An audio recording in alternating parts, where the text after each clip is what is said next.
right, so in today's video, we are going to learn the fourth and final way for solving a percentage of a number problem. All right, so we have here the percent proportion. And as the name implies, you are going to set up this percentage problem as a proportion and then solve using any of one of the strategies that you learned previously.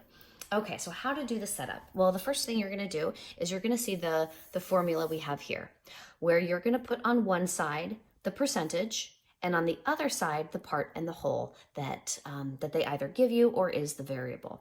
So the percent, so that's the 35%, and it's always out of 100, right? Percent means out of 100. Part, in this case, the part is missing or is unknown, and the whole is the 40. So we're going to go ahead and write that. Okay, so percent, let me grab my pens here. Percent, so what is 35%? So that's 100.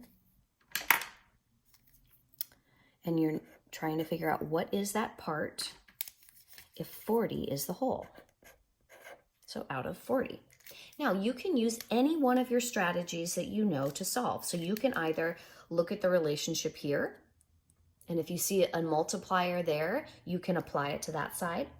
Or you can look at the relationship here, and if you see a multiplier there, you can apply it to the numerators.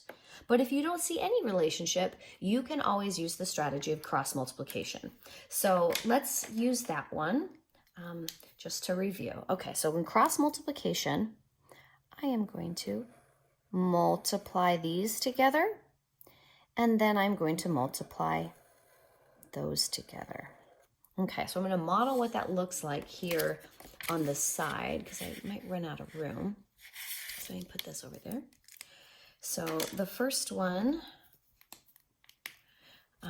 we said that was 100 times x. So I'm going to write that as 100x. And that's going to equal to, and now I'm going to multiply 35 times 40, which I know is going to be 1,400. Now I'm going to use my algebraic notation to solve for x. Well, I see right now that x is currently being multiplied by 100. Now I want to undo that amount. So that means I need to do the opposite. So divide by 100. So I divide this side by 100, and then I divide that side by 100 because I know I need to maintain balance.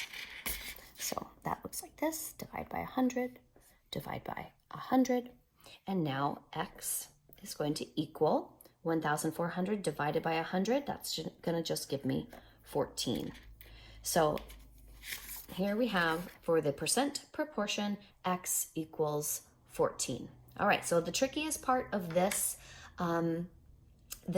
method is, of course, the initial setup. So all of these problems that we modeled here, we were looking for the part. That was the unknown. However, there are going to be questions where they give you the part and you need to find the whole, or they give you the part and you need to find the percent. Okay, any one of these could be unknown, but you're still going to solve it the same way. So just be really thoughtful about how you set up the proportion. All right, that's it.